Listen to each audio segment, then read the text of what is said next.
Okay, welcome everyone to this second Telemedia News at 10 with the Telemedia Industries version of the Two Ronnies. I'm Jarvis, Todd, publisher of Telemedia Magazine, and this is Paul Skeldon, our esteemed editor. Hello. We're going to try and make this. Last time you referred to me, I believe, on Facebook as Papa Smurf. That's true. Well, you know, pretty accurate, I think. Now, listen, we can't muck around this time because we took far too long. But I would just like to say I'm wearing a hat because I haven't cut my hair for 6 months. If anyone thinks that I'm not taking this seriously, it's just for your own benefit, really. So cracking on, we're going to try and get through this in 10 minutes. First stories that really struck us this week. This is one Paul picked out. Obviously, carrier billing is what we do, and there was some interesting data came out in a market report this very week. So, Paul, what struck you about this one? Well, two things really. One, that there's an increasing number of studies into direct carrier billing. So that I think in itself is quite interesting that there are more and more research companies looking at its actual sort of role and its value. And the second thing about this particular study from DataBridge Market Research is that it's predicting 13.5% compound annual growth between now and 2023 for global direct carrier billing. They're citing the move, as we've said many times, of subscription-based services as being a key driver. More people are using more content. There's more people online, on mobile. It's all starting to fall into place. A lot of that growth, 52% of it's coming from the Asia Pacific region, but the other half is coming from everywhere else. There's a lot of growth and potential in carrier billing. I think possibly finally, after all the years we've spent championing it, it's coming to fruition. So yeah, there was an interesting report. It's done by, I think, DataBridge Market Research and an Indian research company, but they've looked globally. Another interesting point actually is that esports is also one of the things they've identified as a key driver, which also fits nicely with a lot of the things we've been talking about and will continue to talk about on Telemedia Online. Yeah, there's some common themes we see a lot in terms of the types of content, and yes, you're right, the business model of subscription seems to be a big driver. Well, I think it's a testament to DCP that we're seeing a lot more market interest, and therefore we're getting a lot more data and market research coming out, which is obviously great for us. I was talking to Juniper earlier on this week, and they're going to be updating their DCP report, which will be out in a couple of weeks' time, and our readers will obviously get a significant discount on that, so keep an eye out. But some of the headline stats from that particular report that they presented last year at World Telemedia was that, you know, obviously Western and Eastern Europe all looking like decent growth.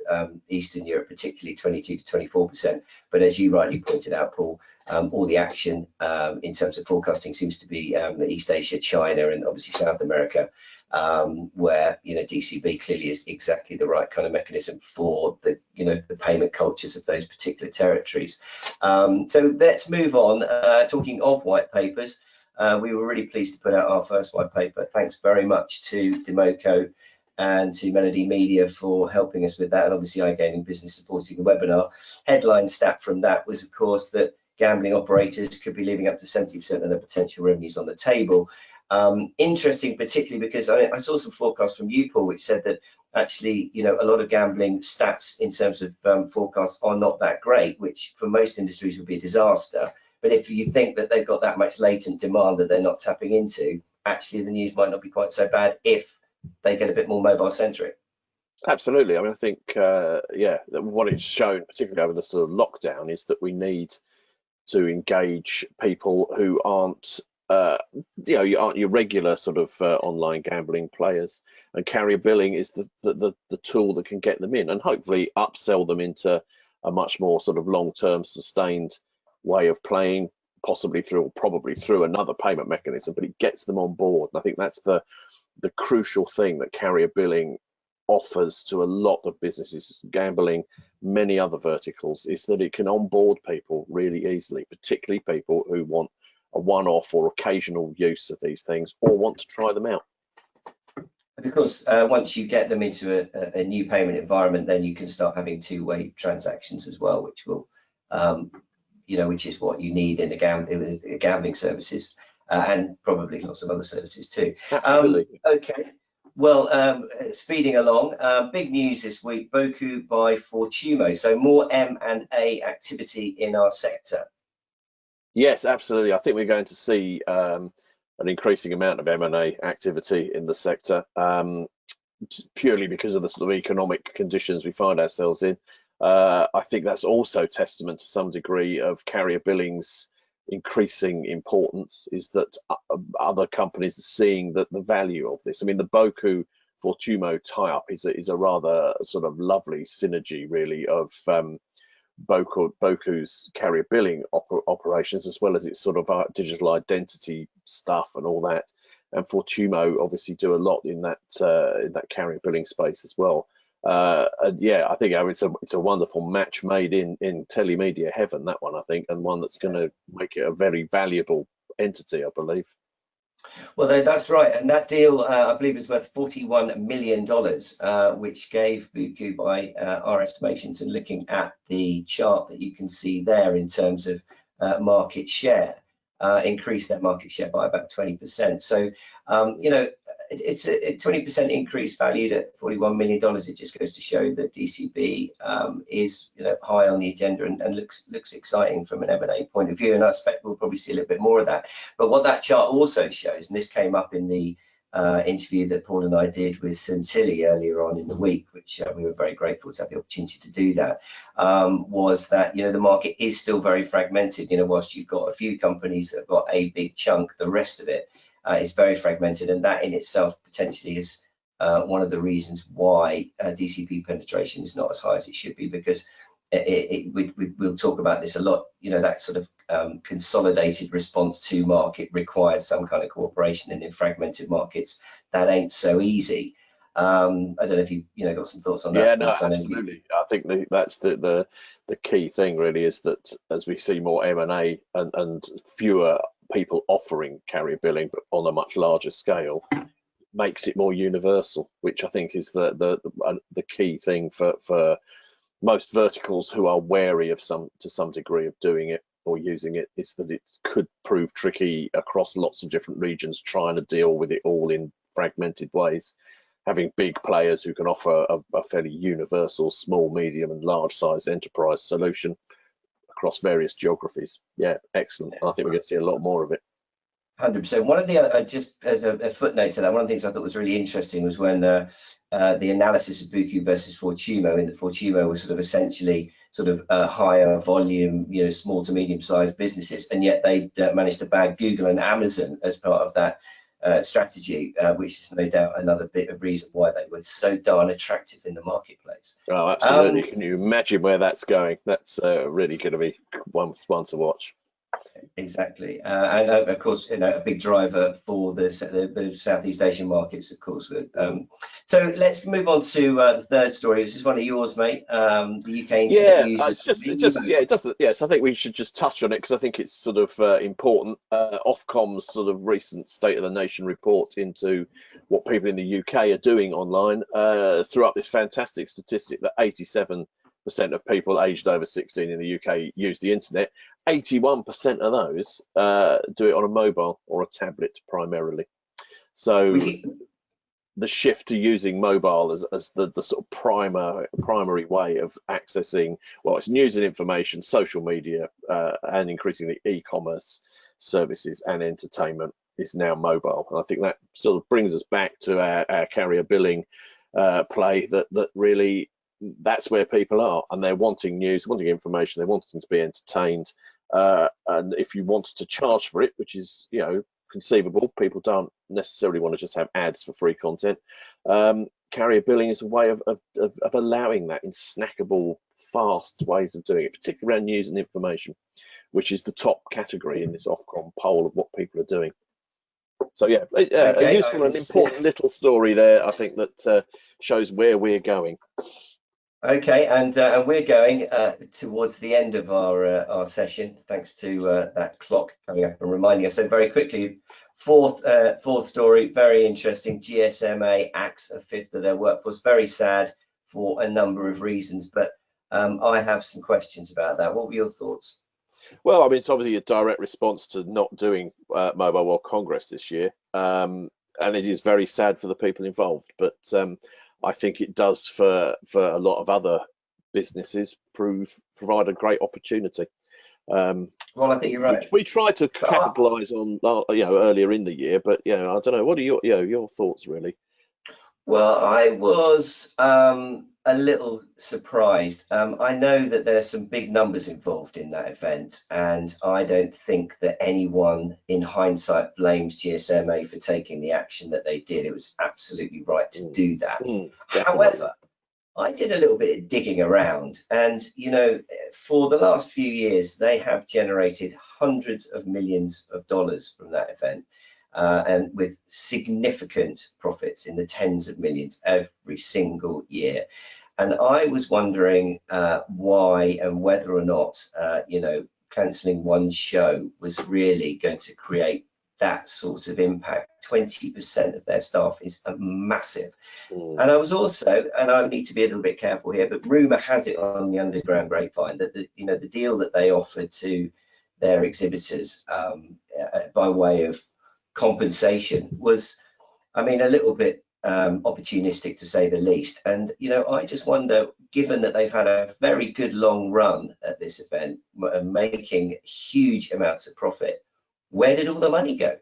Well, yes, they're supposedly a non-profit organisation, aren't they? Well, exactly. Plough the money back into the industry, but I don't know. It is a fifth of their workforce is a lot. Yeah. You're right, and so it's interesting. I think as well, though, not doing it this year has sort of opened up the possibility that you don't necessarily have to do it in that way. I mean, you like going. I love going to Barcelona. I like going to Mobile World Congress, meet up with all the sort of people that need to meet up with. But I also don't want to walk 14 kilometres from one end to the other to see. Not unless it's not unless you're walking up and down Las Ramblas, in which case if you're walking up and down Las Ramblas, indeed, or even along the seafront, or somewhere nice, like where the Blue Bar is and places like that. But exactly. Yes, maybe it's time for a rethink on how we do Mobile World Congress. So watch this space. Okay, so we're definitely going to be shorter than last week, but we're not going to hit 10 minutes again. Well, it's work in progress. And finally, it's all about charity, mate.